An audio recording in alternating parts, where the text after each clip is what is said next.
prisoners. As we walk through the courtyard, Alejandro. Okay. Yeah. Yeah. Ooh. Ooh. Ah. What's up? Ooh. Can I Turn me down. Not turn me up, turn me down. Well, welcome to the Tampa Bay Breakfast Club. I'm your brother John. And this is Kiana. And I'm the one and only Mr. Edmond. Yeah, that did kind of blow me back a little bit. Listen, man. Yeah. Turn me down. that did kind of. It's really low, to be honest. On that side? Okay.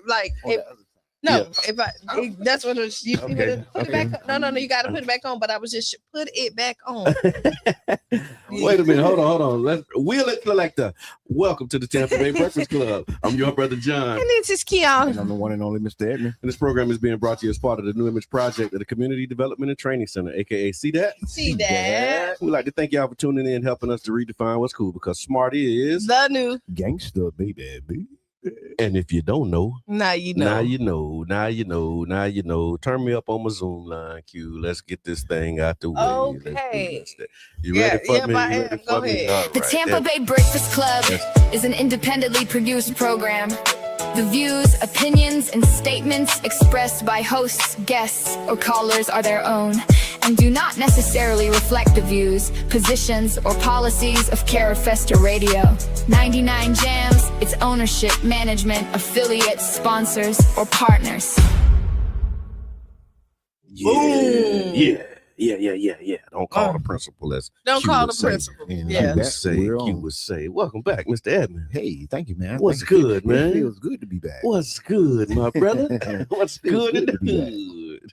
It's good to be back. Back in the saddle. Yeah. He just popped up. Yeah. Q, you came in kind of slow motion this morning. You know, was it a long night last night? It was a long weekend. Okay. Yeah. Tell me about it. Okay, so I don't even remember what I did Friday. Okay, one of those. I don't remember, but Saturday morning. Good. Oh, Charlie, listen. I'm gonna get you over the stuff you asked for. There we go. Saturday I woke up early. I went to White Springs. Okay. Y'all know what White Springs is? No idea. Like about Tallahassee. Okay. Did some work there. I got another artist I work with, and so Mare Bear. Oh yeah. So we went up there, hit the studio. I got up on Mare Bear with the Tampa challenge. Yeah. Yeah. A lot of people did. Yeah. So we went up there, spent the day up there, came back, went to Culture Creative. Okay. For Speak Easy. Yes, that was big. Right. Big did that. Then woke up the next morning, went back to Culture Creative, got it all set up. And then we had it was a Culture Creative kind of weekend. It was. And we had the listening room last night. Yes. And I want to say thank you. Yeah. Everybody that came out. Yes. Right? Yeah. Great experience. Cheyenne felt the love. Yeah. And this is the first show that she did strictly for her. Not headlining, featuring on anything. This is all about her. Yeah. And the room was standing room. Nobody complained about standing. Yeah. Even with their heels on, they stayed. You. So we appreciate it. We appreciate all the features that came out. We had some special guests. Okay. Crystal. Was it recorded? It felt like the listening room ought to be like it was recorded. A downloadable, streamable, go back and watchable. But it was a one night only. Unplugged. Remember the yeah. And so that's kind of what we wanted to give you is the unplugged the tiny desk vibe in here. And so you really got that her and her dad song. Okay. They did it. She did some June's Diary. She did a lot of original music. She did some covers. And then I got to give a shout out to Cole Michelle. Yeah. Like she came, she did. Was good. Listen, funny. Yeah. Just boom. Like, so it was a great night overall. I couldn't ask for a better night. Awesome. Congratulations. Thank you. Congratulations. Yeah, I did the Fusion 49 cleanup on Saturday. Okay. Saturday morning. It went well, man. It was good. And we actually had a targeted area. So I was walking to the store one day and saw an area. And then right after I saw the area, you scouted out a location. I scouted out a location, bro, and just used that as an opportunity to get that location together.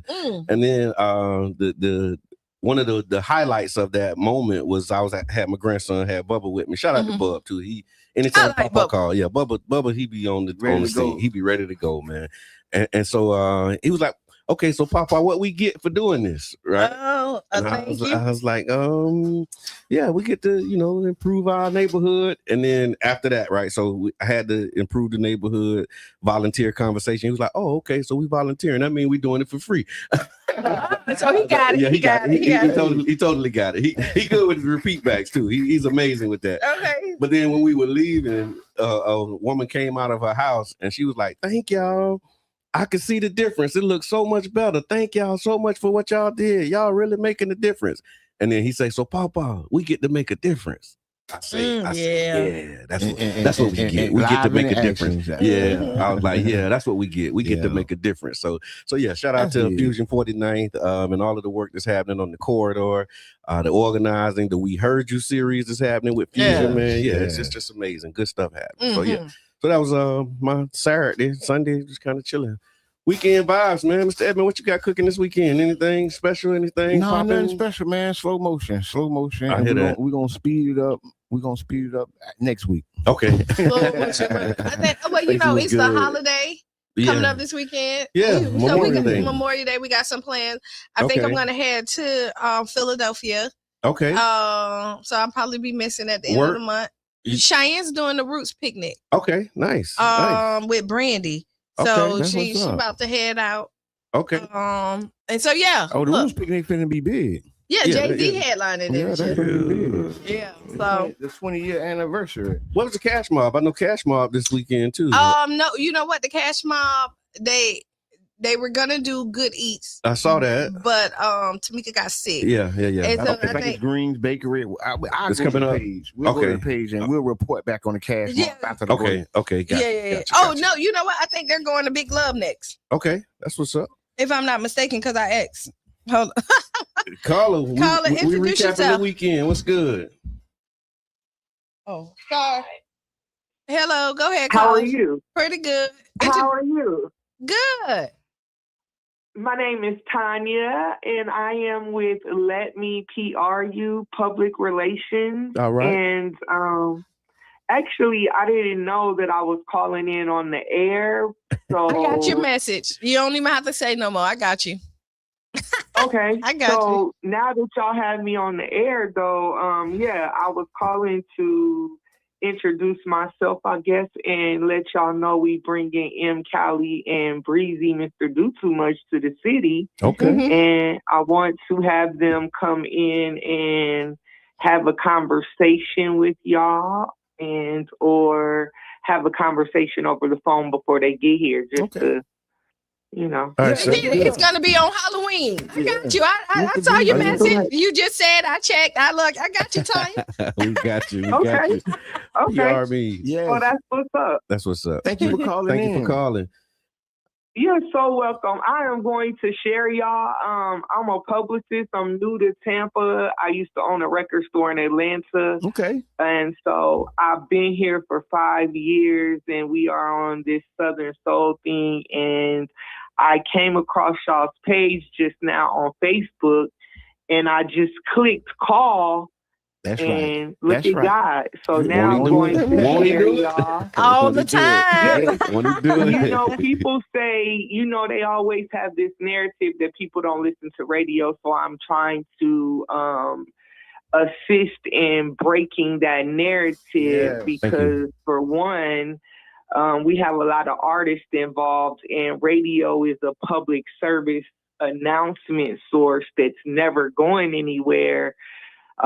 Record stores went somewhere. We don't have record stores anymore, clearly, but radio we still have. So I just kind of want to, as a publicist, do my part in breaking that narrative and letting it be known that we do still have radio. And I appreciate people like yourselves that are still doing your thing, that are an outlet for artists and artist music. And so, I'm going to make sure that I share y'all and let people in Tampa and other markets and artists know that, Tampa got it going on. Thank you. Thank you. So we'll definitely be connecting. Yeah, and PR me. Yeah, people are looking at it. They saying let's link. People want to link with you in the comments. If you read them, they like, let's go. Right on.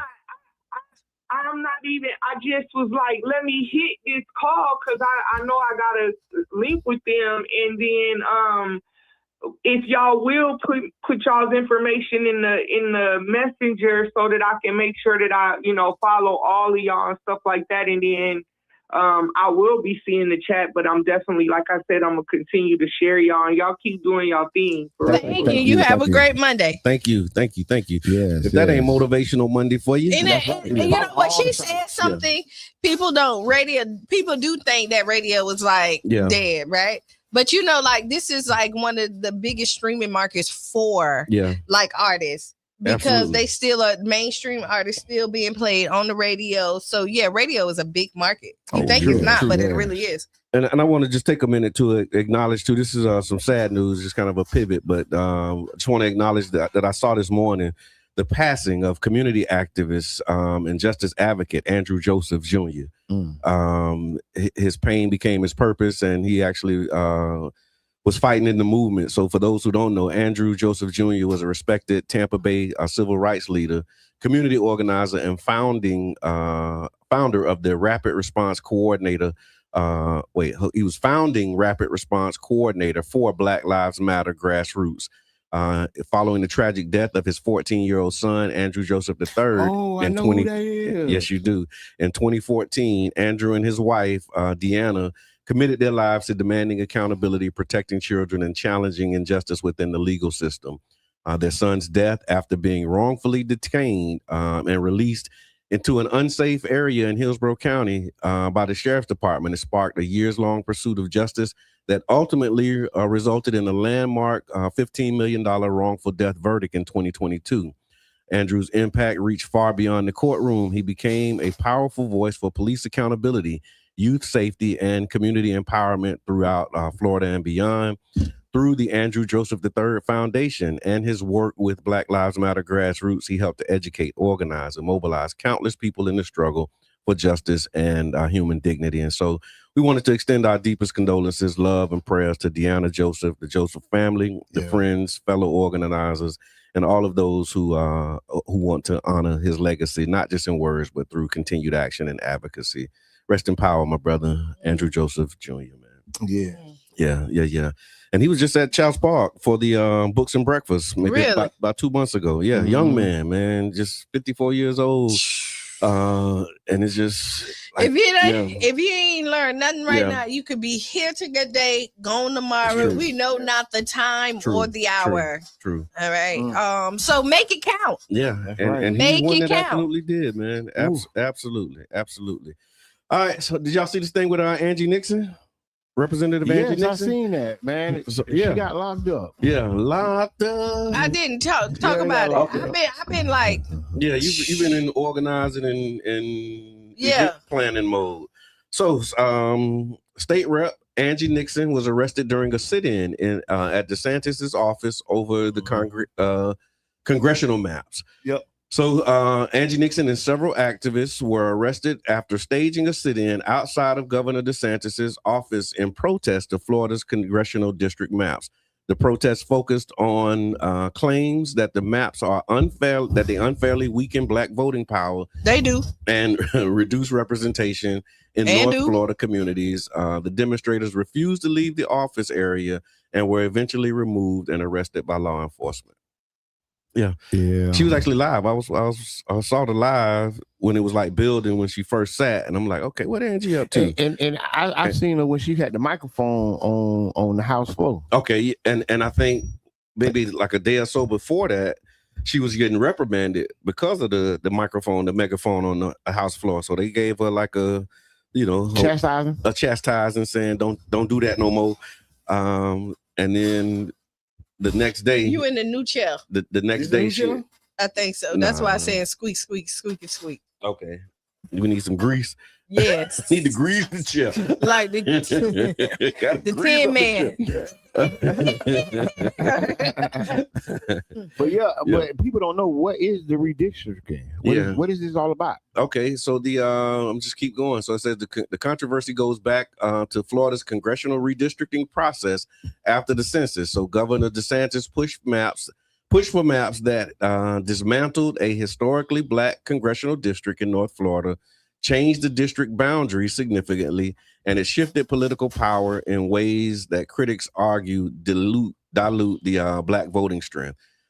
Supporters of the maps are saying that the districts are constitutionally legal and that race should not dominate map making.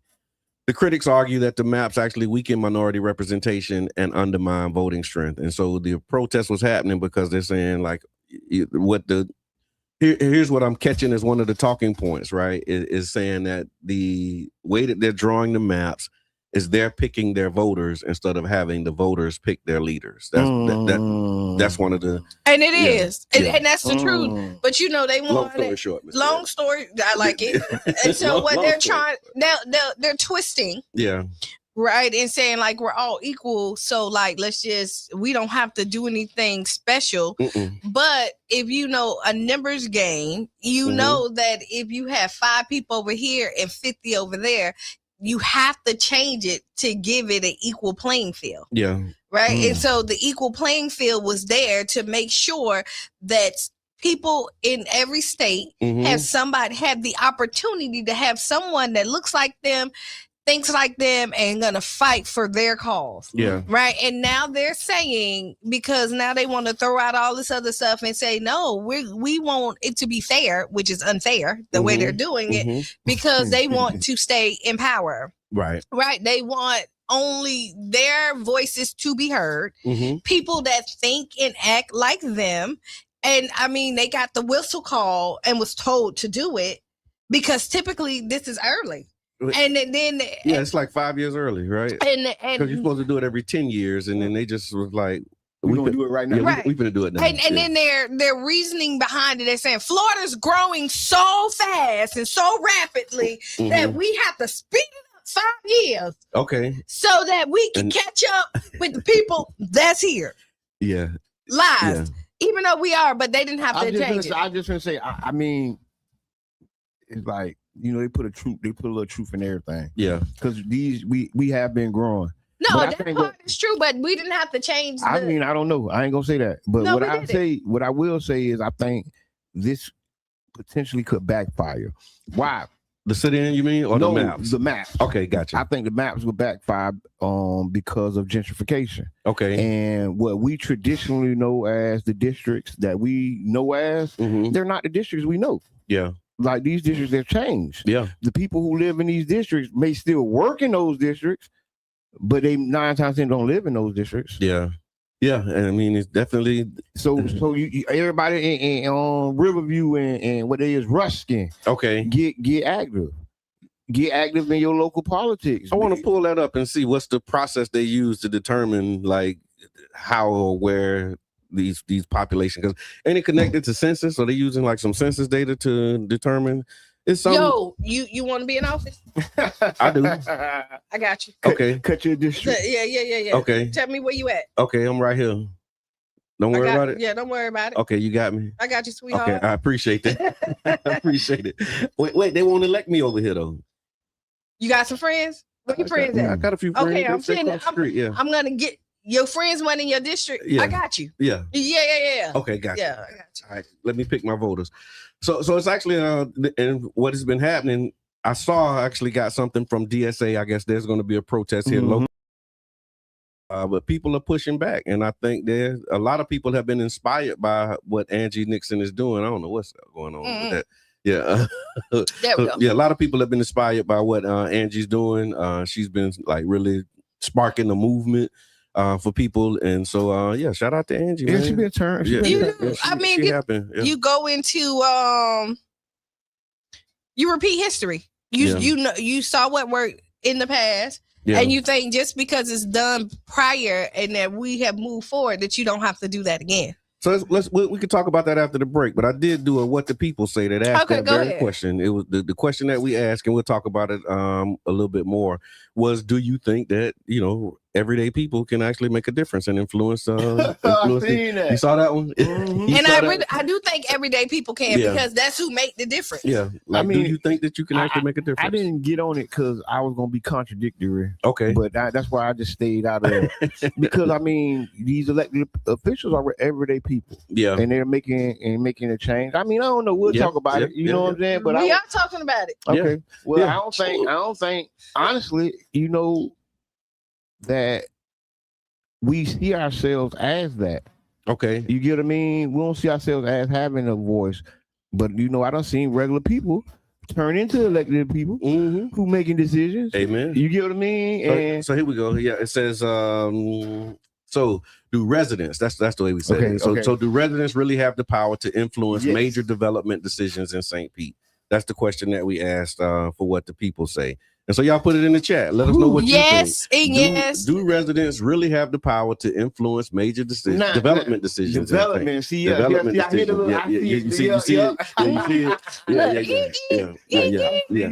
Okay, so they do, and so two things can be right at the same time. Okay. Right. Okay. The way that residents help development decisions is, again, you have to get the right people in office. Okay. Right. Who's not going to be bought, who cannot be swayed by that dollar bill, and it's really about the people. Okay, be swayed. But I like that. Don't be swayed by the dollar bill. But this is really important because I think that we have to come together to have a voice in development decisions. Yes. We can't have a scattered arrangement attempting to influence development decisions. You get what I'm saying? Yeah. Because I think what we think is we individually don't have enough power. Not individually. It has to be a united front to move development decisions. Yeah. It does. And also, I'm here. I'm all about putting your homies on. Yeah. All right. I'm all about putting your homies on. Okay. But your homies need to be qualified. Okay. Right. And I also think that you need to spread it. Yeah. So here's what the people said in response to the question. The people are deeply divided. But the dominant feeling is what you said, Mr. Edmond. Most residents feel that their influence is limited unless people organize collectively. So the first side, it was some who said no. Developers and politics run the show. They said the developers always win. The sentiment was strong around money, political relationships, campaign donations. But see, that's united. And they're saying that they carry more weight than residents. But those are united. Those are united aspects. Yeah. When you have money and politics and all that, those are united aspects. Yep. That's another way of saying a united front. Yeah, because they say developers always win was kind of one of the quotes. And the common frustration was that residents speak at meetings, they protest, they organize, but the projects still move forward. So after you do all of these things, they still move forward. Access to leadership concerns was another one that came up. Several commenters criticized the current administration, saying it's been difficult to meet with them. They don't return calls. Delegates residents to staff instead of direct engagement. And so there was a big feeling that people don't feel heard. There was also some affordable housing skepticism, concerns that affordable doesn't mean affordable for poor residents. Development is accelerating displacement. Long-term residents are being placed out. And then the other last part of the no side of it was that there's distrust of public participation. So some people believe that public meetings are just performance more than power. There are concerns about developers using paid staff and supporters at hearings, and resident input being symbolic and not decisive. Those were the no's. All right, so I'm going to talk about the yeses maybe after the break. Okay, so I say I'm not really one of them people that think like it's a lot of paid people. Okay. I do think they may have like a couple of plants in there, okay, to kind of persuade. But most of the if people, they're doing it right, yeah. You want somebody on your side, like you people in there to be like, hey, man, to be able to do your talking points. Yeah. I can understand why people believe that like these meetings you're not being heard, because you're not seeing the needle move. Yeah. And then when the needle does not move, there's no explanation for it. I think a lot of times we don't understand the timelines and the hierarchies. Yeah. Because a lot of times when the community get involved, it's too little, too late. Yeah. And then the product continues or the development continues, and you feel disheartened, but you didn't know that you were in the spot where it was already approved or whatever. I don't know. Because the reality is, if we don't start having a united front with some of this stuff, of course it's going to continue to keep rolled over. Because I mean, power concedes nothing without a demand. And before we take the break, Mr. Edmond, can you set up this explainer that we had? Because you sent out after the Community Voices. We're going to talk about the Community Voices Town Hall as well. But we got 30 seconds, but we're going to play the explainer that you did. Okay. Setting that up for yes, us? This is an explainer video talking about the next 18 to 24 months in the political cycle of the St. Petersburg area. It's a part one. Okay. Part two is coming out later this week. And it explains what the calendar looks like, right? Okay. What next steps look like, what action items look like, what can we do if we decide to do something united as a community. Absolutely. So y'all stick around. We'll be back about 7 minutes after the hour. Y'all take a look. We'll be back. Hey everyone, welcome to The Explainer. Today, we're unpacking exactly why 2026 is, without a doubt, the absolute most consequential year in St. Petersburg's modern history. We're looking at a definitively transformative 18-month window where foundational decisions on our leadership, our urban core, and climate resilience are all literally colliding at once. Honestly, I want you to picture the ultimate chaotic juggling act. Imagine a frantic resident trying to balance a massive baseball stadium, a swirling storm cloud, and a giant tax bill. Because, well, that's exactly what voters are facing right now. We aren't just picking a mayor this cycle. No, we are voting on the literal physical and financial future of the Sunshine City for the next 50 years. Okay, here's our quick roadmap for today. First, the 2026 St. Pete Crucible. Then, that billion-dollar baseball deal. Third, we'll hit the $600 million climate question. Fourth, taxes and municipal power. And finally, number 5, your actual 2026 action plan. All right, let's jump right into part 1, the 2026 St. Pete Crucible. This is that definitively transformative 18-month window. So, for residents, these are the absolute critical deadlines you need to circle on your calendar right now. Your window for shaping the city really kicks off with the candidate qualifying deadline on May 29th. From there, we're sprinting straight into the August 18th primary election. And if no one secures a clear majority, the whole thing culminates in the monumental November 3rd general election. These dates are the exact focal points where all these massive local issues are going to be decided. Looking at the board, we've got a pretty crowded executive contest. And just to be clear, we aren't endorsing anyone here, just neutrally looking at the options.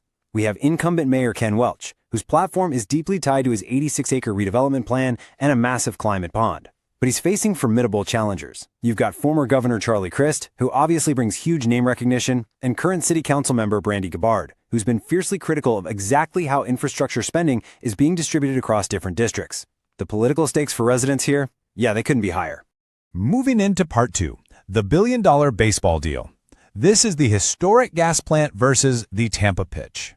Now, there is a fascinating dual-track race happening right now. In St. Pete, the city is actively selecting developers this May for the historic gas plant district. This is an 86-acre site that represents the largest redevelopment opportunity in the entire region, especially with the Tropicana field lease expiring soon.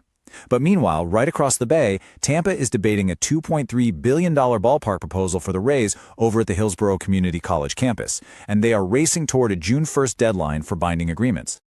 But the absolutely crucial point here is the staggering number, $1.065 billion. That's the proposed public contribution the Rays are asking for from Hillsborough County and the city of Tampa to make their new stadium a reality. It's a massive funding stack that relies heavily on tourist development taxes and community investment tax dollars. And as you might expect, it has sparked some fierce cross-party debate. And this quote perfectly captures the exact tension voters and officials are wrestling with. Tampa City Council member Bill Carlson says he's fiscally conservative and wants to make sure public money is used wisely, but he also acknowledges the stadium would go in a place that could really use the development. It's kind of the ultimate municipal dilemma, right? Is it a billion-dollar public giveaway, or is it a transformative anchor for mixed-use development? Okay, shifting gears to part 3, the $600 million climate question, also known as the St. Pete Agile Resilience Bond. Look, Recent hurricanes like Helene and Milton completely exposed the vulnerabilities in St. Pete's aging infrastructure. Right now, the city uses a pay-as-you-go approach funded strictly by utility fees. The problem? That's going to take until 2050 to finish necessary upgrades, carrying a huge risk of inflation and delays. So, officials are proposing a general obligation or GEO bond to front-load $600 million right now. This would accelerate 5 years of projects to harden the city's stormwater and sewer systems. Let's translate this massive bond directly to your kitchen table. If voters approve the bond, the cost gets distributed across property taxes, adding an estimated $96 annually per $100,000 of taxable property value. But if the bond fails and the city tries to accelerate these projects through the existing model, households could face a staggering $486 hike in their utility rates. But this definitely isn't an easy sell. Councilmember Mike Harding raises a really fascinating philosophical question. How do we go through that process of how resilient is too resilient? When you spend millions hardening one single water plant so it doesn't shut down for 12 hours, well, that's money you can't spend anywhere else. Plus, candidates like Brandy Gabbard are pointing out that these proposed projects aren't evenly distributed across the city's districts. So it's this massive debate over equity and economic timing. All right, diving into part 4, taxes and municipal power. We're talking fiscal squeezes and the Duke Energy expiration. While the city is considering taking on $600 million in bond debt, they are simultaneously facing a huge state-level threat. Looming state legislation, specifically House Bill 201, threatens to completely eliminate non-school property taxes on homesteaded properties. If that passes, St. Pete's revenue would plummet by $140 million. To put that in perspective, after paying for police and fire, the city would have barely anything left over to split among parks, recreation, and community enrichment. And at the exact same time, the city's 30-year franchise agreement with Duke Energy expires in August 2026. Because of this, St. Pete is currently studying whether it's feasible to officially break up with Duke entirely and create its own municipal electric utility. Essentially, a city-owned public utility that provides electricity directly to residents to try and gain control over rates, grid resilience, and renewable energy goals. Okay, bringing it all home with Part 5, your 2026 action plan. Let's look at key deadlines and advocacy points. Your voice is absolutely the deciding factor in all of this. So, here's your action plan. Step 1, track the Community Benefits Advisory Council, or CBAC, committee selections this May, because they are going to advise on that massive gas plant district. Step 2, keep a close eye on Tampa's June 1st stadium deadline, as that will ripple across the entire Bay. And Step 3, definitely the most important, show up and vote in the August 18th primary and the November 3rd general election. With all these massive, definitive municipal forces colliding in this single 18-month window, the ultimate question is, how will you step up to shape the future of St. Petersburg? Between a redefined downtown, a $600 million climate bond, and looming state tax cuts, will it be a city crippled by fiscal austerity or a modernized, resilient hub of the Gulf Coast? The power is quite literally on your ballot. Thank you so much for joining me on this explainer. Keep asking questions, stay informed, and definitely get ready for 2026. To continue their genocide of the Palestinians. Give me that good love. Give me that. Hey, listen. Also, welcome back to the Tampa Bay Breakfast Club. Kiana. Your brother John. And I'm the one and only Mr. Edmond. Why my mic don't sound like his own no more? Don't worry about it. It sound good. Okay. They do. I said, don't worry about it. Don't touch it. Don't touch it. I got you. Listen, no. Wait, don't tell me what to do over there. Don't tell me what to do. You gonna come over here your first day back? You gonna tell me? Don't tell me what to do. Hey, Shannon. Okay, do we want the people to know that this is the Tampa Bay Breakfast Club? We said that. And we would like to thank y'all for tuning in and helping y'all to helping us to redefine what's cool. Because smart is the new gangsta, baby. And if you don't know, now you know. The Tampa Bay Breakfast Club is an independently produced program. The views, opinions, and statements expressed by hosts, guests, or callers are their own and do not necessarily reflect the views, positions, or policies of Carafesta Radio, 99 Jams, its ownership, management, affiliates, sponsors, or partners. Just in case you didn't know. Now you know. I had something. Okay, go. We gave it to you. Good. Motivational Monday. No, I was just asking, did anybody see the movie God Is? No. I did not. I'll probably go see it. It was on my list though. It's definitely on my list. If God Is. You saw it? It's a good movie. I'm not gonna tell you not to go see it, but I have my whole. So I want y'all to see it before I talk about it. Okay. If God Is. So yeah, we'll talk about it.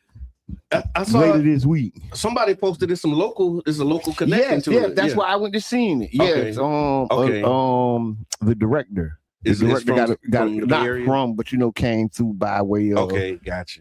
Some highways and byways. You know how we're a nice city. That's my question about locals, right? Yeah. You did ask. When do you become a local? Yeah, when do you become a local? We'll do that when I ain't get the summary of it. So I know, but when you could go. I don't know. Well, we gonna somebody see said 10 years. I saw like JB say 10 years. Yeah, I say 2. 2 years make you a local? No, 2 years don't make you a local. I don't know. If somebody here and say they've been here for 2 years, I'm gonna look and they be like, no, I'm local here. How long? 2 years. You're not local? No. Yes, you is. No, you're not. I think you in it. You know how much it's so even though Pinellas like St. Pete ain't that big, but you know anything past an extended stay. You local. No, you just moved here. You get what I'm saying? And that's why the 1 year is extended stay. So after 2 years, we clocking you in. I'm not local. I mean, everybody get their grace. You don't get no more newcomer privileges. I would because so newcomers get all the privileges. Your newcomer privileges are revoked after 2 years. You just one of us now. you just one of us. That's crazy, but that's how it happened. So before the break, y'all, we were doing what the people say. We were talking about. They say you gotta stop it. 2 years. 2 years. 2 years is enough. No, 2 years. He need to stop. Okay. No. 2 years. That's too long. No, that's not long enough to become a local. No, it's not. Like in 2 years, just think like it's so many pockets and things here that in 2 years you cannot know. But if you connected. If you connected and you in, boy, about 2 years, I'm telling you. Ain't nobody moved here and connected like that in 2 years. We ain't a big city. But we have a lot of moving parts. I'm trying to think about this because I've seen people been here for a long time and still not be embraced. Right, that's what I'm saying. I know people that don't go past Central. Yeah. Still. So, you get what I'm saying? So, Okay, you say residents, local, and natives are all different things. Yeah, residents is one thing, locals, natives, all of that. So local and in order to be a native, there's a thing, but you got to be born and raised here, or like is that the same? No, native is different from local, right? Yeah, because you born and raised. But in 2 years makes you a local. But does it matter, Mr. Edmond? But does it matter? Sometimes.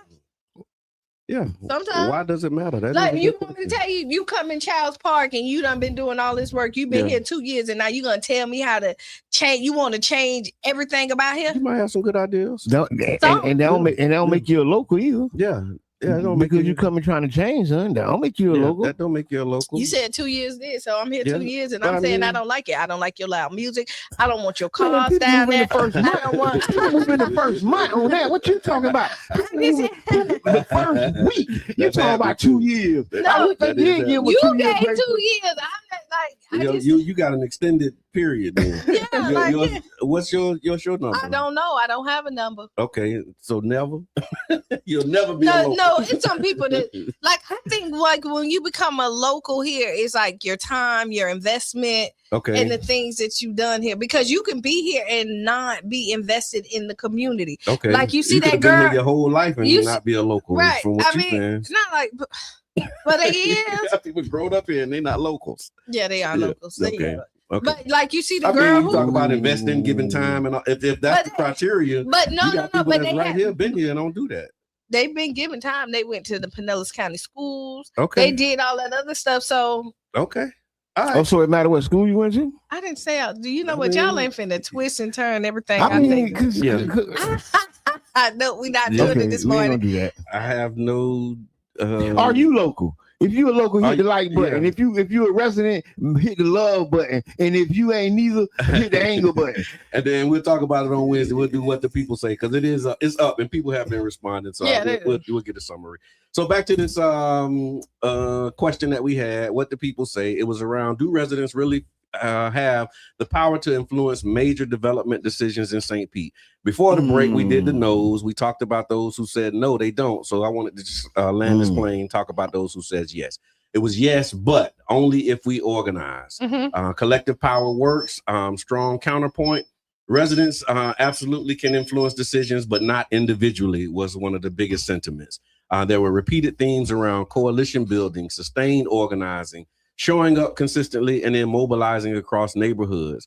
Voting still matters. Several people also pointed to elections, public pressure, organized advocacy as the real leverage points. There were also people who gave examples of how it actually worked. And recently, I think they did the People Over Pavement Coalition. Just got some parking reform victories around the Sunrunner. And then they were saying that's one example of how residents can shape. What about pickleball? When organizing, pickleball is another one of the no rabbits. No rabbits. They banned it. But see what people. The problem is people don't see themselves in those community-led wins. Yeah, they don't see themselves in it, and then so it didn't happen. Yeah. You get what I mean? Or it's not possible to happen. Yeah, from their perspective. Like the stuff we did with New Deal for St. Pete, community benefits agreement. That was people led, right? I mean, that was you know, like people led it. One community grocery co-op. Yeah, the youth farm, and banning the box on resident. All this came from community-led initiatives. Yes. These are people the South St. Pete CRA. So what happened is community-led initiatives. People that are locked in, right? And I'm gonna tell you, you don't have to have 100 million people to be locked in. You just gotta have the group of people that's locked in and consistent. Okay. Right. Yeah. From being on city council is that like you can't hop in today and then don't say nothing for, you know what I mean, ain't involved, kind of, and then pop back in 5 years later. Consistency is the it thing. is because you know that like if your area, these group of people are always gonna be on your head. Yeah, the same people. Yeah, and then you're not gonna ignore them people because you know them people is gonna talk to them people, to their people, and those people are consistent and persistent. Yes. And they've defined their issues and then they mobilize and organize. And it don't take you're right. It don't take a whole lot of people to do it. It just takes people organized and working together. Yes, a unified front. Yes, right. Presented and translated and given to a champion. Yeah, and your champion will be probably an elected official or organization that champions it to an elected official. Right. And then you go to committee. You go through committee. Once you go through committee, then you go to the dais. Once you go to the dais, you know, it keep going. Yeah, and it's a process because you can get to the dais and don't get no budget and don't get no dollars put behind it. Yeah, you know, we don't seen that happen. Yes, absolutely. Right. We go all through all the committees. Yeah. Get to the dais, everybody smiling and high-fiving. You got pictures, a newspaper article, but not a dollar allocated to the initiative. Yes. See what I'm saying? Yes. So it's like a process, and then you got to see the process all the way through. You got to go all the way. It's work. It is work. It absolutely is, and it takes engaged citizens, and we appreciate those who are. And so, just real quick to close this point, one thing that the people do seem to agree on is that influence isn't automatic. In St. Pete, if residents want power, and it's anywhere really, if you want power, particularly over development decisions, you can't just show up once was one of the things. And you have to organize, sustain pressure, and move together. Because whether you support the growth or not, one thing is clear: the future of this city is being decided right now. Yes, and Brother John, I want to say this before you close it out. Yeah. This Wednesday, we're going to have a Community Voices Town Hall virtual meeting. So if you missed the in-person meeting, we're going to have a virtual meeting on this Wednesday at 6:00. We'll put it on the Tampa Bay Breakfast Club page. Yep. And we'll share it out because this is an opportunity for you to get involved. This is a chance. Everybody, have you ever had or wanted to have an impact? Yeah. Yes. Right? That's the question. And here is the opportunity to have an impact, to make an impact. The Community Voices Town Hall will be virtual this Wednesday. and we'll put it on the Tampa Bay Breakfast Club homepage. Right on. And while we're in that space, if you're a candidate, if you're running for office and you're looking for a way to connect with the people, 99 Jams the Berg has a space for you. You can underwrite a show, build your audience, and share your message. Our listeners tune in because they trust the voices of the station, the culture, the conversation, and the connection. Underwriting a show is one of the most effective ways to introduce yourself, highlight your platform, and stay in front of the people you want to serve. So if you want to reach the people in the heart of St. Petersburg, this is where you do it. So for underwriting info, rates, and to lock in your spot, send us a message or hit the contact button on www.99jamstheberg.com. Politics with Mr. Edmond. Mr. Edmond, what you got? Man, we just went into some politics. Okay. I didn't know if you had something specific or any particular. We got to start off with it. We talked about going to jail. All right. But hey, I'm talking about some entertainment, some hip hop politics. Okay, that's what's up. Drake dropped 3 albums. Y'all said that at the same time. Drake has dropped 3 albums. Okay, tell me about Drake's. He did, and I'm not even upset with it. So like, I'm not. And so he got like people upset with it. They can be all right with it. I'm just saying. Yeah. So he dropped. And these are separate albums, like not like Nice Man, the whatever. So this is not like the what they call it, the double CDs and all of that. These are actual. Yeah. And he wants out of his deal. Contract. So he did 3 albums. He owed them 3 more albums. So he went in and dropped it all. And so he just dropped them all at the same time. I think so. And we were kind of talking about this last night too. And what he's trying to do, he's going to let the people decide. Let them decide which one is the hottest, because he got some nice records on there, right? I think it's a lot of records. Yeah, it's like 40 records. Yeah, like 32, 34 records. 42, something like that. Wow. In that number. So it's like you're gonna find a good 5 or 6, and then every time, yeah. And then when you look at it, the people are gonna decide which one is gonna be the one that they push. His numbers is doing amazing. You know, he did what he did. Broke all the records. Right, and now he go and he was angry. Okay. Oh yeah, hey, he getting a lot. He getting a lot of hate. I haven't. What's the origin of the hate? He feel like he was mad at. He said something to Kendrick. He was mad at LeBron because he was a big LeBron fan. I think these are all the records he made during that time. Like doing a little beef time, and then he just not releasing them. Okay, it feel like a Lil Wayne mixtape. You know, Lil Wayne's put 20-30 songs on the mixtape, and he broke it into little sections. I haven't heard all of them, but I was watching the stream. He started streaming it. Okay, and I was watching the stream, and it was like 500,000 people on the stream. Oh yeah, and I was like, "Whoa, what is this?" Yeah, that's the future. They say light skin is back up. Oh, and then I did see. I saw. I didn't hear what he said about it, but I know that he mentioned Minister Farrakhan in one of the songs, and that was like a thing. Shout out to Brother Kenny. Brother Kenny Muhammad is a fierce defender of the minister, particularly when it comes to like the arts and culture space. Yeah, he's the human orchestra. So y'all go follow Brother Kenny Muhammad on social media. I think hilarious brother, but also don't play about the minister. Yeah, and so I guess Drake said something about the minister because during his 2016 Savior's Day address, Minister Farrakhan basically was saying that Kendrick was the boss. I'll put the clip. I'll put the link in there. But he was talking about. I think it was after the Grammys when I think Kendrick and Beyonce did like the Grammy Awards, and Kendrick was talking that talk, and the minister was like, "Boy, you just freed people up and gave them space to be able to say what the real is, without fear." And he was acknowledging, Kendrick's contribution to the culture in that way. And I guess that shot, from Drake is kind of responding to like the minister saying that Kendrick is the boss. But that was Kendrick. So this is what I think what Drake did was just sit back and think and just what's gonna make no, not even that. He said not even that. He said back and feel, how like you fed up, you think about all the stuff you done had. Oh, he said that. Oh yeah. I've been the LeBron. Get it too. Like everything he thought he wanted to say, he did. Like, you went to Kendrick. You went to Kendrick. He ain't come at the minister like that. I mean, but a lot of the stuff was subliminal too. Like you came in there. So I mean, I'm gonna check it out. I think the song is called "Whisper My Name" is what it was saying. Oh yeah, I heard that song. That's a good song. And see, Okay. Again. Listen, they had the man had videos with Future. So I don't know.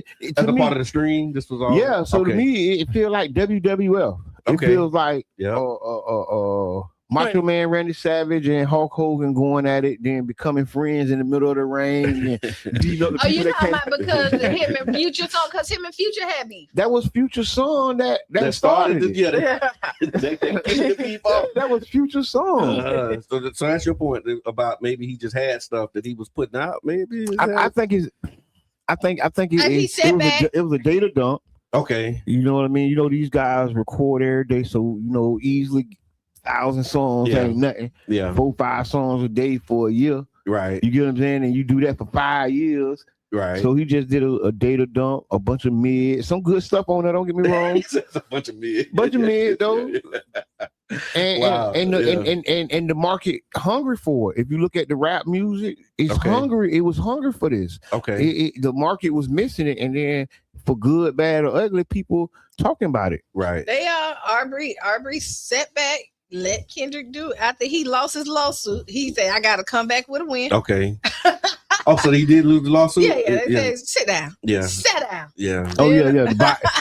I call them the bot boys. All of them got bots, man. All of them. But he's saying they inflated the numbers. All of them. Yeah. So what people don't know, they took all Kendrick music down and re-uploaded it at 0. I don't know that. A lot of people don't know that. They took all the music down. Okay. And then all the hits and re-uploaded. Because they say it was bots. Well, even if it was, he done already got paid for them at that point. So now you got paid. You never know. They probably did a back door. They all record labels and companies, so they in cahoots. Yeah, true. It's like one money going into one pocket to the other. I saw that. So while we talking about hip hop and the culture, Young Miami has a song that is this what is that? Spend It All challenge? Have y'all seen that? No. Yeah. No, I seen something like that, and that was on my timeline. Did you? Q, why you looking like that, Q? Yeah. Q, why you looking like that, Q? What? They just gonna make us like that song. What, Spend It All challenge? Like what is? I don't know what's going on. Like where my scammers at? Something. I don't even. I didn't realize that's what they were doing. Right. Oh, so it's a scammer challenge. Basically, and like I'm telling you, I don't even know where to start with this, but I saw the video, and it was, I heard the song in there, and it was like young people. Somebody commented and saying all of the people that's participating in this Spend It All challenge, because they flexing, showing their money, and the message and the loop in the song is just spend it all, like just spend it all, spend it all, spend it all. And I guess this is one of those new TikTok challenges that people are doing now. Oh, and they're saying that somebody was asking the question is like, are they trying to make this be the summer song? And most grown people said nope. No.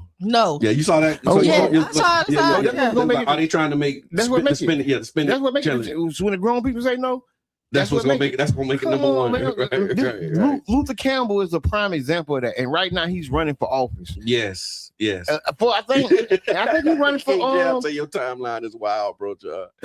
It is some stuff on my timeline, John.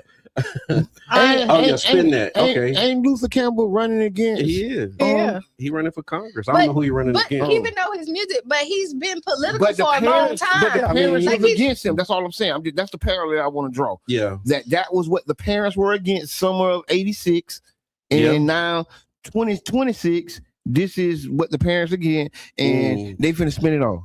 40 years later, they finna spend it all. Oh, it sounds like growth. It sounds like you was a kid and now you done grown up. No, I ain't saying him personally. I'm talking about the parallel. Just the idea that whatever the parents want or don't want, exactly, is the opposite of what the children of the trend. Yeah. Wow.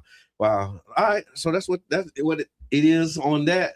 So I saw this thing too. It was a Good Samaritan that was shot after trying to help a woman during a domestic dispute at a Florida Walmart. This is seemed like this is starting to become a theme here, because this is not the first story that we've had like this in recent months. So authorities in Broward County say deputies responded to a Walmart after an off-duty employee allegedly confronted his girlfriend over accusations of cheating. According to the reports, the man arrived on a scooter. I don't know why that detail matters. Emotional. How you pull up. I don't know why they show you how you pull up on the scooter. Why they needed to include that detail. But nonetheless, he pulled up on the scooter in the Walmart, and emotions escalated publicly inside or near the store. And the customer reportedly stepped in trying to help or protect the woman. Investigators say the situation quickly turned violent when the employee allegedly opened fire, shooting the man multiple times. The case has now sparked a major online debate about intervening in domestic situations versus protecting your own safety. And so I just wanted to kind of lift this up, y'all. What y'all thinking, man? Hey, like, are you the good Samaritan? You see, some domestic stuff happening in the parking lot, man arguing with girlfriend. Are you intervening, or you like letting them have it? What's up? It's how the air feel. Yeah, it's that ain't the something you can say. Oh yeah, I'm gonna jump in. It don't happen like that. I think it's just what's in the moment and how how that moment unfolds. What makes you either jump in or keep going? You know what I mean? Or call the police or whatever. You get what I mean? True. And it's unfortunate that that man got popped like that. Because he might have whacked the girl, so you never know. Yeah, like did he save a life? How it would have escalated? Yeah, because he was because the employee shot, right? The employee. The employee. Yeah, it was his day off. He that's a lawsuit. He pulled up on his day off because he going to confront his girlfriend, I guess. So he confronting her about some allegations of cheating. So him and her going at it. The customer overhears. Customer intervenes. Customer ends up getting shot by employee. I don't know, but I mean, you will see things and you be like, where were the men? That's why they say he rode up on a scooter. That's a loss prevention. No, but they say that, like when you see stuff, they be like, who was there to come and stop it? Yeah. Like who was and then you step up to stop it. And then you stop it. And I mean, honestly, shot multiple you so times. right. They be like, there wasn't nobody there. Yeah. Like, ain't nobody do that. Why y'all just was recording? Yeah, why didn't you they be like, put the camera down and do something? Yeah, like why y'all all recording? That man had the hammer. Yeah. I mean, I would say it is. You never know how those situations are gonna end, right? But I mean, because she could have lost her life, right. Anything could have, but if you're unsure, okay, if it's unsure, call the police. Let them. That's what they're trained to do. Yeah, right. And even that you in the Walmart, so they must have been in the rich Walmart because this police are all over Walmart. Yeah, I don't know. Our Walmart, somebody that would have been there. But what they're saying is that many people instinctively want to help, especially when they see a woman appearing threatened or distressed. But domestic violence experts warn that interventions can be extremely dangerous and can escalate very quickly. The reason is because domestic conflicts often involve emotional attachment, jealousy, control, humiliation, fear of abandonment, and unresolved trauma. That means that the reactions are often emotional, irrational, and unpredictable. And you know what? With a man that is physically abusive, and at that point, like they're not emotionally stable, another man, because they're trying to show they're dominant, they're not gonna back down from another man coming in. Yeah, you finna intervene. Like, it escalates. This between us. Now, and so I will tell you, usually what will diffuse another woman, because they're not threatened typically by somebody of the opposite sex, but they don't want to, Man, that can get tricky too. No, but you hey, already, you know what I'm saying? It can, but I'm just telling you, because usually when another man is confronting another man, men don't like to back down. It's a pride, like you ain't finna try me. Like, no, that's right. In front of my lady, and even in this heated, because it go up to 1,000. It go up, it goes down, like however the case may be, because you don't know the dynamics of what they is. Then they switch it. This my lady. What you mean, like? And they have the ownership and the proper, But he ride around with that fire. It's already a bad situation. You get what I'm saying? Because he mad and he got the fire. You get what I'm saying? So it's two combinations, and then enter the third guy. Yeah, you know what I'm saying? And so it's be careful about the third guy. And that's what the experts are saying. So experts, here's kind of the recommendations from experts. The debate was online. Some saying mind your business. Others says if nobody steps in, people can die. But the experts step in and people die. The recommendations are, instead of rushing directly into volatile situations, call 911 immediately, create distance, gather witnesses, attempt verbal de-escalation from a safe space, avoid physically confronting armed or highly emotional individuals unless it's absolutely necessary, because even good intentions can place people in danger. So be mindful, man, when you see people going at it in public. Because I saw a video, I think we talked about it when Professor Mack was here. Shout out to Brother Donnie. There was a man who intervened at a gas station altercation between a man and a woman. They shot the man. Well, he shot the man, and then the woman got in the car with the guy and ended up driving off. And this the messed up part, because that's what the movie is. God is. Okay. No, stop. What are you that's the talking premise. about? That's the premise of the movie. Okay. You said you some wanted domestic to say violence. I don't think he was gonna spoil it. I want to hear, because I was trying to figure out what the premise of the movie was. I'm just saying that's the through line. That's what they call it. This is the through line. I almost shot you a bird. Why would you do that? Because I didn't tell you the movie. But now, spoiler alert. I didn't say. Because I didn't know what it was about. So that's helpful for context, but I don't think he gave away anything. And we're talking about the subject of the movie. Yeah, I feel that. Like the subject of the movie was domestic violence or something like that. Yes. Okay, that's enough. That ain't saying that's too much. You can't get that. It don't matter. You know the end of it based on that? No, but you ain't gonna. I can't tell you the end of it. You ain't gonna believe it. It don't matter. It's a good movie. But what I mean, when you don't believe the end, that's a good movie. That's a good one. That's a good one. That's a it's good okay. One. But I think that's all I got, y'all. It's Motivational Monday. I don't know what we're doing. I don't know what we're doing after that, but that's all I got. Well, listen, look, they say stop, Javon. See, I'm not the only one. I didn't. Yeah, I said I was. We're gonna talk about it together. Yeah. We're gonna talk about it together. Yeah, because I did want to see it, and shout out to Mr. Teresa, because Mr. Teresa posted it. That's how I knew about the local connection, but not exactly what the local connection she was a part of a lot of the programs, the act, and a couple of the programs that been around here. Okay. And the acting circuit, the poetry circuit. And all of those. Gotcha. So big shouts out to her, Alicia. Okay, the Black Money Movement Cash Mob. Okay. May 22nd. Save the date, y'all. It's gonna be Hams Are Us. Yes, this Friday. Hams Are Us, 18th Avenue and MLK Street. Okay. So y'all know the barbecue, homie, right there. Right there on the corner. 18th and MLK Street. 9th Street. Okay. Gotcha. Okay. That's what's up. Yes, Hams Are Us. All right, so we doing announcements? Because if we are, I got a few. I just had to circle back. I don't know when I'm going, Mama Blue, but I'll let you know. All right. So Child Spark Neighborhood Association, residents, businesses, schools, churches, and community partners, you're encouraged to attend the Child Spark Neighborhood Association monthly meeting. It's happening tomorrow. Tomorrow at 6:30 at the Child Spark Recreation Center, and we have a presentation from the Storm Squad. They're going to talk about some hurricane preparedness, also provide some giveaways. We also getting an update on Halco, so we need y'all to come out. We're actually going to show it live. Halco, hold on. Yeah. Who is Halco? So Halco is a company that's in Child Spark. It's an oil refinery, and we've been battling with them over their permits and the odor issue that they've been having. Y'all probably heard us talk about it. You probably smelled it. If you ever smelled like an oily substance around Child Spark, yes, the company that has been identified. Smell it, tell it. Yeah.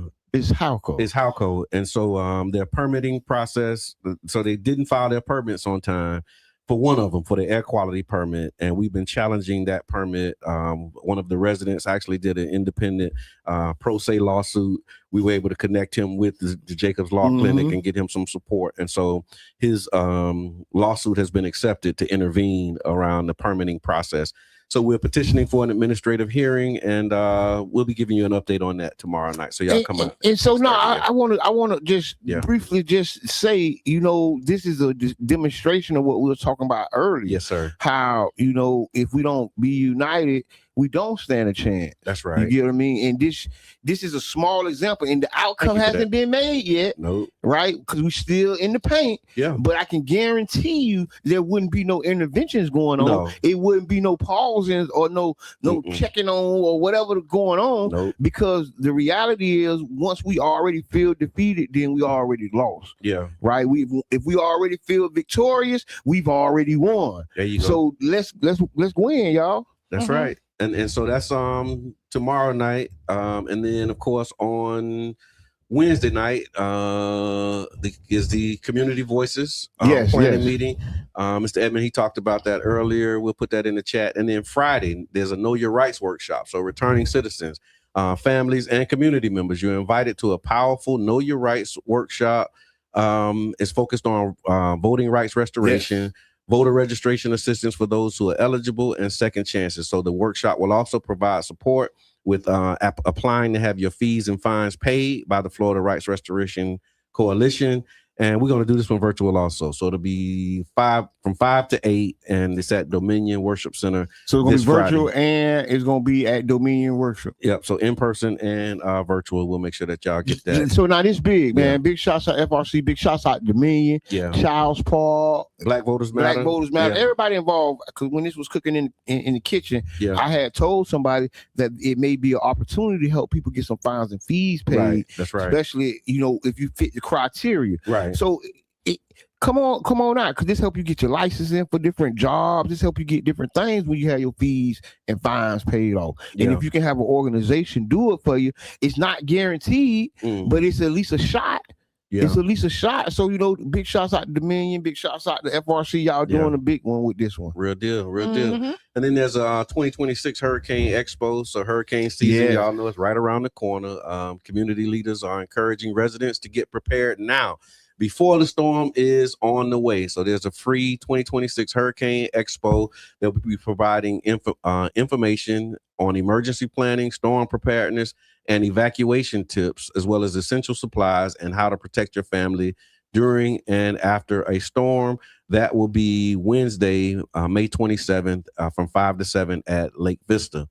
We also had the Competitive Readers Coalition info session. Yeah. So shout out to T, and congratulations on the board spot, man. Big shouts out to the whole board, man. We revamping the Competitive Readers Coalition. We actually just did an event at the barbershop, and then June 7th we got the informational. Come on out, Edmond Davis Center. We're gonna have some good food. We're gonna try to really set up a space where community can come and find out about the Competitive Readers Coalition and also get involved. Okay. Finding out, because I felt that one of the benefits that helped me get involved was having the opportunity. Yeah. Right. Having somewhere to serve, somewhere to call home. Right. And begin my journey as I go out and work with so many other places and do so many other things, but it starts somewhere. Yeah. And this may be a place for you. It's about literacy. It's about mentorship, advocacy, right? So find your space on June 7th. Yep, 5 to 7. Yep, at Edmond Davis Center. Food will be provided. Bring the family. Come get involved. Come learn more. Yeah. Right? Because that's the first invite.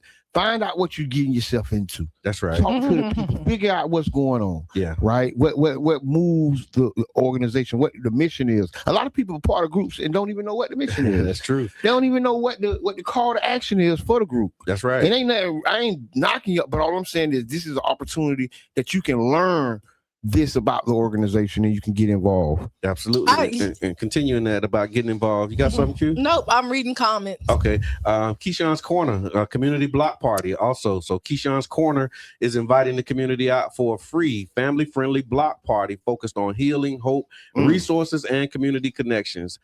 It was created honoring Keyshawn's legacy. The event will bring together healthcare providers, housing and legal resources, wellness organizations, banking partners, food, music, games, bounce houses, and activities for the entire family. Organizers say the goal is to turn pain into purpose by creating a positive space where the community can come together, connect, and support one another. That's Saturday, June 13, 6/13, 10 a.m. to 2 p.m. at Lake Vista Recreation Center. Last thing, you got people that still don't know how to swim in Florida? Yes. So While Florida is leading the nation in drowning deaths for children ages 1 to 4, city leaders are encouraging families to sign up for summer swim lessons. St. Petersburg Parks and Rec Department, they're offering free lessons for swimmers ages 6 months and older at city pools across St. Pete. So the classes are being taught by certified American Red Cross water safety instructors. Scholarships are available for families who qualify, and you can learn more by going to St. Pete Parks and Rec website. Shout out to Brandy Dorson too, who does an amazing job. Big shout out, Brandy. I think it should be required, like here in the state of Florida, that you know how to swim. Man, we're surrounded. Crazy requirement. No, it's not, because we're surrounded around water. Like we're You don't everywhere have we to get in it. Should it, y'all let us know? Should it be required for people to learn how to swim? You don't have to get in it. Okay. Should people be required to learn how to swim? I think they should. That's and a great question. people who drown are people who can swim. They didn't tell you about that, but I ain't want to go into that. And it's people who can't swim that drown all the time too. I mean, it's more of a tragedy if you can. But most of them get out. Most of them get out. No, what I'm saying is most people that can swim typically get out if you know your proper training, right? Okay. Most people do drown because they panic. And people underestimate. No, they panic, and right? Underestimate. You just broke my heart with all the stuff you know, learning how to swim.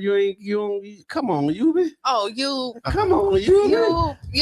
Don't worry, we ain't gonna say it because I can't swim either. That's why he said that. That's why he said it. Now that makes sense. That be required. Yeah, that's right. Yeah, that's right. Don't even worry about you. We in it together.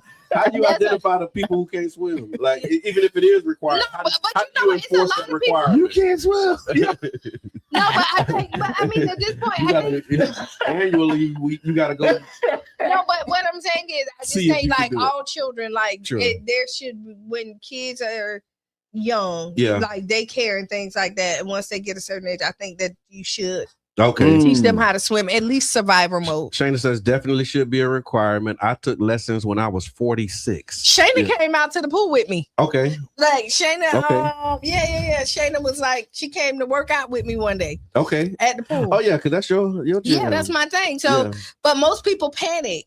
And then that's what it be. And then panic. And like when you get when you get taken, the first thing you do is you try to fight it, but you're supposed to let him take you because it's gonna release you. Yeah. But if you fight against it, you're gonna get tired. No, it's a whole other thing. I realized I couldn't swim as good as I thought I could.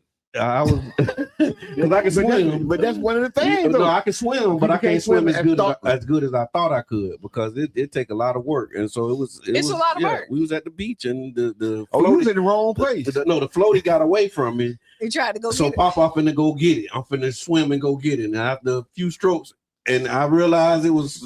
I'm like, just let it go. It's gone. I'm going back. That thing's gone. And then somebody brought it back on a jet ski. And I'm like, okay, see, it was so far out. They needed a ride to go get it. That's so when we were in St. Thomas. You got to experiment in the pool. You can't experiment in the ocean. The ocean is unforgiving. Oh, no. I mean, Leesburg, you had to know how to swim. Like, that was a requirement. No, I mean, listen. I know. Around with them jokers up there and don't know how to swim. One of my first swimming coaches died. In the ocean. Like the ocean unforgiving. It can be. And I tell people, like, I personally don't have a healthy fear of it, right? Okay. And I probably need one. But I don't. It's a difference between fear and respect.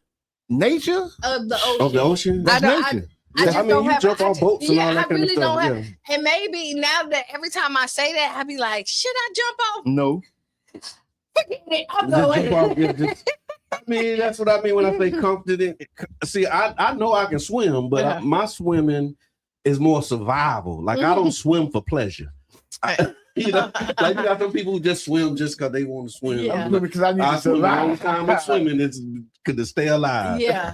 But I'm not a bad swimmer, but I'm not as good as I thought I was. So, I just love the water. Yeah. And so we're in Florida. And so, And I was jealous of the has lessons for those get your go and get these free lessons. Yeah. Because I'm like you say, it might be on.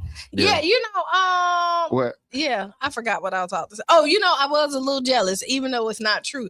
The man who said the dolphins came and took them down there. Yeah. Like, I'm like, why you ain't come get me? Well, Wow.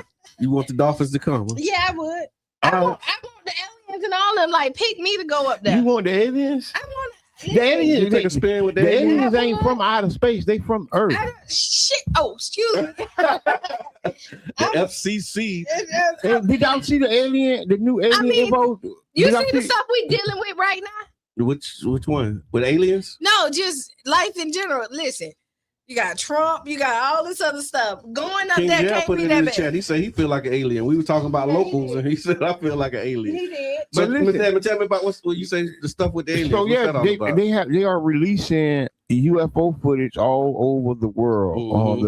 America just released some footage. I want to say Brazil or Mexico released some footage, and so the age of information or the Aquarius, the truth coming out. Remember they kept saying that? Yeah. I think it's happening. Yeah. And they saying that they're coming out the ocean and they're not coming from outer space. They're probably coming from everywhere. Listen, I want the powers. What if it's just knowledge of mathematics and science? It don't matter. Yeah. Give it to me. It's just math. That's all. Do we have an Ask Kiana? I don't have one. That's why I've been kind of just like riding this wave. That's okay. We got. Sometimes it happens like that. It's motivational Monday. So motivation or discipline. You know what motivate me? And I hate to go back to it. I don't hate to go back to it, to be honest. You know, like people say like your home team don't support. Okay. Right. And it's hard to get the numbers out there, like for our local artists and people that come in. It is. But I will tell you, it is. It can be. It's hard for local artists to get numbers. I mean, not just local, but even national artists. I done seen big time guys come here and flop. So I have too. So if you local and you can do your thing, that's more power to you. Because even the big guys don't always have success in markets, especially the St. Pete. We tough. We are not like a friendly market. So all the local artists who was able to survive and thrive, y'all doing y'all big one. Right on. Y'all doing y'all big one because these people tough around here. Motivation or discipline? That was the question. Some people rely on motivation, others rely on discipline. Or a combination of both. I say take both. It takes both because when you're not motivated, you got to be disciplined. And when you're not disciplined, you got to be motivated. I think discipline is doing it even when you ain't motivated. Right. I mean, it all depends on the person, but I think everybody different. Some people get motivated through discipline, but some people are not gonna be motivated through discipline. Yeah, you get what I'm saying? Because those are like military minded people where discipline is the motivation, and only reason I'm motivated because I'm disciplined, and that's a group. But then there's another group that are completely undisciplined, but it's just all fire. And they don't get nothing done. Yeah, you would say that, but most of them don't. Listen, listen, in your mind, the motivation, like I love to do this. If you not disciplined about your craft and get up and do it, you're not gonna get anything done. You see people who write down all this stuff all the time, and they be like, "I'm gonna execute this," and they still watching TV and they ain't execute it, right? So you got to listen. A part of your motivation, I have to say this, you got to be disciplined because when you don't feel like getting up or not doing it, something has to motivate you, and it's the success of your discipline. Because when I work out, I tell you, I don't like nothing about the workout except the results. Okay. Until I started swimming on a consistent. But other than that, like me getting up there, like, yeah. Now, what you just said kind of made me think of something, right? When you talk about the motivation and the discipline to keep going, right? So like when you're not motivated, when the results don't come in, like you had to, when you go, you're working out, right? And there is a part where you like plateau, right? And you just or you just stagnant. And you get discouraged. You don't no longer have the motivation because you're not getting the results that you want. Okay.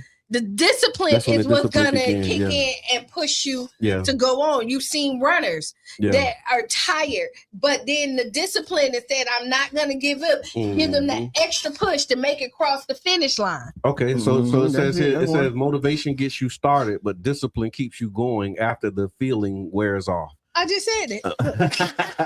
Motivation, but in my own words. It said motivation is emotional. It comes and goes. Discipline is behavioral. It creates consistency whether you feel like it or not. So motivation, it says, is emotional and discipline is behavioral. So it's not an or, either or. I think you need both. Both and. Thank you. That's what I said. It's to the person. It's like it's not a one size fit all love. It is especially if you in the business of wanting to motivate people. Or even yourself, you got to know your motivation style. You got to know what motivates you. Right. You got to know that, like you said, discipline is her motivator. And see, you got to know that, because when you trying to prescribe your solutions, and you don't know that you are a motivated person, and you got to find a way to motivate yourself. At one point in life, you got to figure out how to motivate yourself. Like you say, motivation comes and goes. Like, because it's emotional. Discipline is the process. And it says motivation is what gets you started, right? Yeah, it kind of moves it moves you into action, but discipline is what keep us here. Yeah.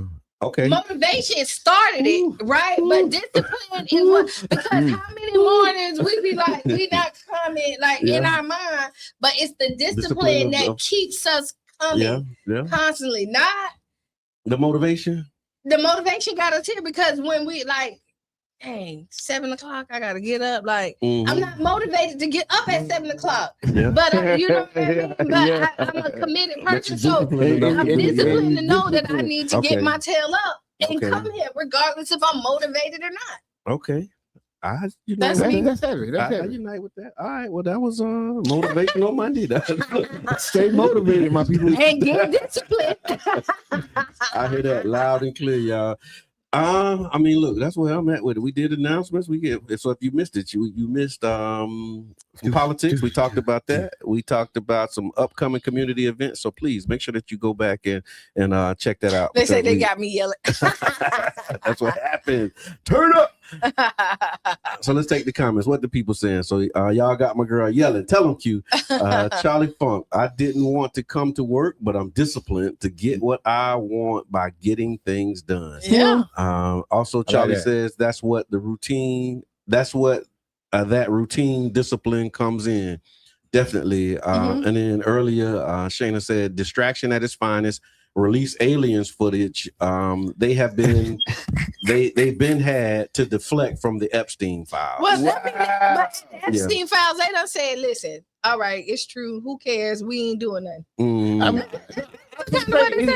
Is people really still concerned about Epstein files? I'm just asking. It's somebody somewhere that's concerned about it. I mean, not concerned to action. They're not concerned to action. That's what I should ask. Is there anyone concerned to action? No, there's people out there, but the people who I think they're trying to push it. The powers that be is saying no, it's not in their best interest to do it. They released a whole bunch of files. They released them, but they're not doing anything. So I guess that's the question. So releasing the files and then being moved to action. What action could they take? I hate to change the subject, but they paying reparations to the people of January 6th. They are. Yeah. I did see that. It's just. Yeah. I hate it. No, because we're talking about Epstein files, those who in the files, and they're paying reparations, and they're paying some reparations to the January 6th. January 6th people. Yes. They got their charges exonerated. This is what elected power should look like, right? I want y'all, and they say, no, you should never do that. No, you shouldn't wipe people records and give them another chance. No, you shouldn't help them. No, you shouldn't give people reparations. And then the same guys that say no to that turn around and give reparations. Yeah. And they have a hotline I seen something that they was asking, like, if you are a white person and you've been wrongfully discriminated against because you white, they have like a number. Call this number, right? Like, we want to make sure you stay ahead. Yeah. So for the people that was disciplined and motivated to work to try to get what was taken from them, we want to make sure you get another jump start. No, they So like, listen, look, you man, didn't do it then, and your ancestors fumbled the ball on you. Here, give us a call. Call us now, white folks. If you think that affirmative action has negatively impacted you, Even though you have no high school diploma and you don't know how to read. A matter of fact, you can't even complete the sentences, but it's okay. Give us a call. If you feel like you didn't get that job at Waffle House, give us a call. your white privilege has been revoked. Give us a call. Yeah, that's what they said. They feeling like their white privilege has been revoked. If you feel like you live somewhere else and a black person got a bigger house than you, give us a call. So I do want to say this though. Mr. Edmond said it, and I don't think we fully appreciated what he just said. This is what, when you talk about electing people to represent you and your interests, yes, this is what that looks like. That does. Like they're saying, look, we have an interest. That's all I was saying. We have a best interest that's for us and our people and our constituents. And the laws and policies and procedures and practices that they're pushing is in line with what they said that they would be delivering for their constituents, whether we like it or not. Give us a call. Yeah. Give us a call. If you don't feel like it's working for you, give us a call. Mama Blue is good. If you're employed by one of them, give us a call. Give us a call. Mama Blue, we talking about is God is wisdom. Yeah. We need you. I gotta make time to try and check it out. Give me the Friday. Just read it. Just read it. Read it. Oh my Lord. Of what is God is. Yeah, no, I'm gonna go see it this week. Okay, I gotta figure out. I don't know what. How and when. I don't know how. I take my where is it? They got. it's at the movie theater. It was a special screening. Oh, okay. No, it's at the movie theater. I saw it. Let me see. All right. Well, listen, y'all. It's been the Tampa Bay Breakfast Club. Up next is Sister Hughes. Lose your shoes. And shout all around the house. I'm your brother John. And this is Kiana. And I'm the one and only Mr. Edmond. And we out. Bing, bing.